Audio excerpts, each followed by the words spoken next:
Hi hello నమస్తే welcome to Indian entertainment. ఇప్పుడు ఉన్న యంగ్ హీరోస్లో మంచి సినిమాలు చేస్తూ దూసుకుపోతున్న యంగ్ హీరో తేజ సజ్జా హనుమాన్ సినిమాతో ప్యాన్ ఇండియా లెవెల్ హిట్ కొట్టాడు. ఏకంగా 300 కోట్ల మించి వసూళ్లు అందుకున్నాడు.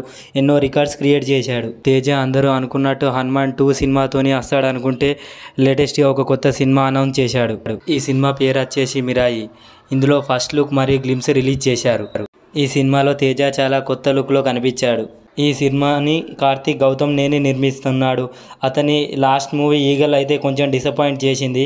కానీ అతని క్రితం మూవీ కార్తికేయ 2 అయితే భారీ హిట్ కొట్టింది.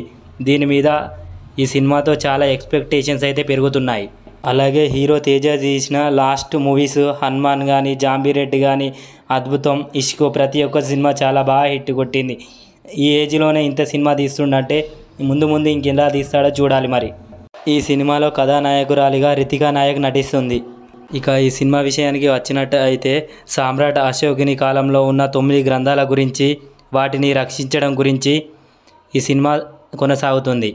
ఆ 9 గ్రంథాలను కాపాడడానికి మనకు ఒక హీరో కావాలి. ఆ హీరోనే మన తేజ.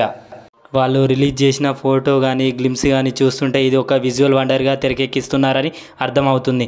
అందులో ఉన్న సెట్స్ కానీ, బ్యాక్గ్రౌండ్ కానీ చూస్తుంటే తేజ మరింత హనుమాన్ ఖాన్ ఒక పెద్ద హిట్ కొట్టేలా కనిపిస్తున్నాడు. మళ్ళీ ఇందులో కూడా తేజని చూస్తుంటే మరో సూపర్ హీరో అని అనిపిస్తుంది. మన హీరో తేజ ఆ గ్రంథాలయం కాపాడే విషయంలో కథాంతరం సాగుతుంది. మన హీరో తేజ విషయానికి వస్తే మాత్రం చాలా విభిన్నమైన పాత్రలు చేస్తున్నాడు. ఇప్పటికే హనుమాన్తో, జాంబీరెడ్డితో చాలా డిఫరెంట్ రోల్స్ చూజ్ చేసుకుంటున్నాడు. చాలా డిఫరెంట్ కథలు తీసుకొని చాలా అద్భుతంగా ఎన్నో హిట్లు కొడుతున్నాడు. ఈ మరాయి సినిమా 18 ఏప్రిల్ 2025లో 3Dలో రాబోతుంది.